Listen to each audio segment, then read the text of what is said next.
સાબરકાંઠા જિલ્લાના હિંમતનગર તાલુકાની પત્રકાર એકતા પરિષદની મીટિંગ આજે હિંમતનગર સર્કિટ હાઉસ ખાતે યોજાઈ ગઈ. યુવા પત્રકાર શ્રી સત્યમે ભાટ હિંમતનગર તાલુકા પ્રમુખ તરીકે સર્વાનુમતે બિનહરીફ જાહેર કર્યા.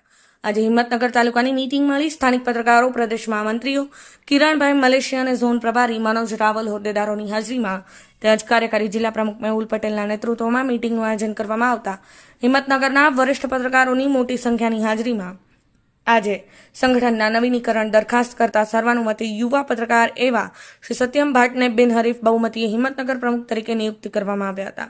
ઉપસ્થિત સ્થાનિક પત્રકારો તેમના તાલુકાના સુકાની નક્કી કરી શકે એ હેતુથી દરેક તાલુકા મીટિંગ કરવામાં સૂચનાઓ આપેલ.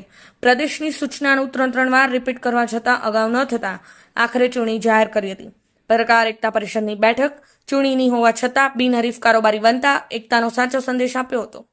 સંગઠન કે શિસ્ત જેવું કોઈ ન હોય એને પત્રકાર કેમ કહેવા, પણ હિંમતનગર મીટિંગ દ્વારા એકતા શબ્દને સાર્થક કરી બતાવ્યો હતો.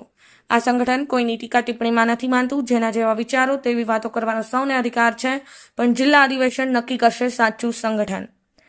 મનમાની ચલાવનારાને આ સંગઠનમાં ક્યારેય સ્થાન નથી. શિસ્તને ભરેલું આ સંગઠન શિસ્ત બાબતમાં બાંધછોડ ક્યારેય કરતું નથી. નબળા પત્રકારોને વિદાય અડવડવાથી સારા લોકોનો વિશ્વાસ વધે છે, એટલે સંગઠન દિન બદિન પ્રગતિ કરી રહ્યું છે.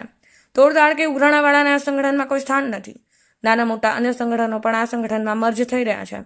ત્યારે વાતમાં વાત રોડે ચડતા બેફામ વાણી વિકાસ કરતા સંગઠનને છાજે નહીં તેવું વર્તન કરનારાને આ સંગઠન ક્યારેય ઝૂક્યું નથી. બુરાઈને બાત કરી શકો નહીં તો સારા દૂર રહેવાના.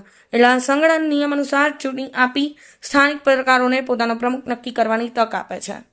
એટલે પત્રકારને જોડવાને બદલે તોડવાનું કામ કરનારાને ચૂંટણીની વાત આવે એટલે રોડે ચડવું પડે છે. આજે હિંમતનગર બેઠકમાં બનેલી કારોબારીમાં બિનહરીફ વરણીને આવકારી સૌને અભિનંદન પાઠવે છે. નવનિયુક્ત તાલુકા પ્રમુખ એવા યુવા પત્રકાર શ્રી સત્યમ ભાટને ખૂબ ખૂબ શુભેચ્છા પાઠવે છે.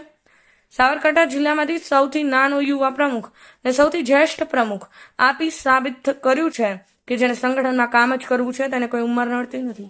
તેનો સ્વીકાર પણ થતો હોય છે. આજે સત્યમ ભાટનો જન્મદિવસ પણ છે. જન્મદિવસની ખૂબ ખૂબ શુભેચ્છાઓ. Bureau report, Patan news 24, Patan.